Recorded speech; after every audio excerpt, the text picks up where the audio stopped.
Imagine holding this piece of clay that tells part of an epic story from over 5,000 years ago. It wasn't written on paper with a pen, just a lump of soft earth and a sharp tool.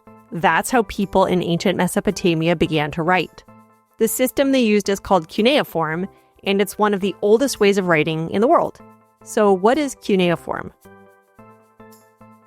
The word cuneiform comes from Latin and means wedge-shaped, because the writing is made up of small, wedge-like marks. These marks were created by pressing a stylus, like a reed stick, into wet clay. Cuneiform wasn't a language, it was a script, or a writing system. People in ancient Mesopotamia used it to write different languages, including Sumerian, Akkadian, Babylonian, and Assyrian.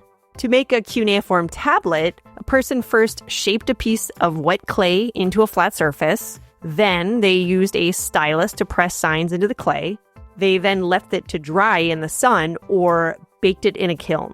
These clay tablets were so durable that hundreds of thousands still exist today. Cuneiform began as pictograms, or simple pictures that showed what something was. An image of a head might stand for the word head.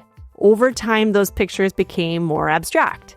This made writing faster and easier to express ideas. There were hundreds of different signs for numbers, objects, and sounds. These same signs appear on other ancient objects, like cylinder seals, that were rolled over clay to leave a design.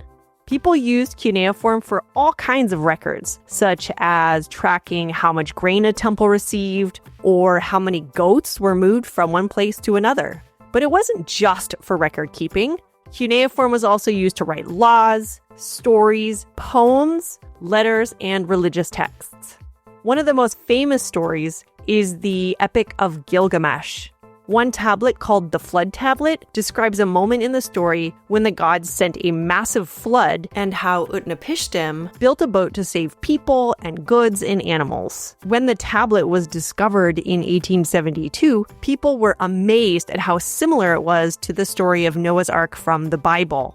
Some rulers even built huge libraries filled with cuneiform tablets. The most famous was the Assyrian king Ashurbanipal's library, which held over 30,000 clay tablets.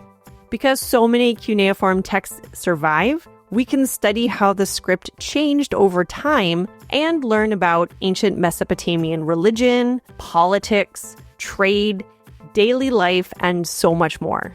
Not everyone in ancient Mesopotamia could read or write cuneiform. It was a skill that required years of training. The people who learned to do this were called scribes, and they were part of the elite class. Scribes played a key role in keeping records and preserving knowledge for temples, rulers, and cities. Cuneiform helped shape the way people communicated and remembered their world. Thanks to the thousands of tablets that survived, people began to decipher cuneiform in the 19th century, allowing us incredible insight into ancient Mesopotamia. And today, we're still learning from this ancient script.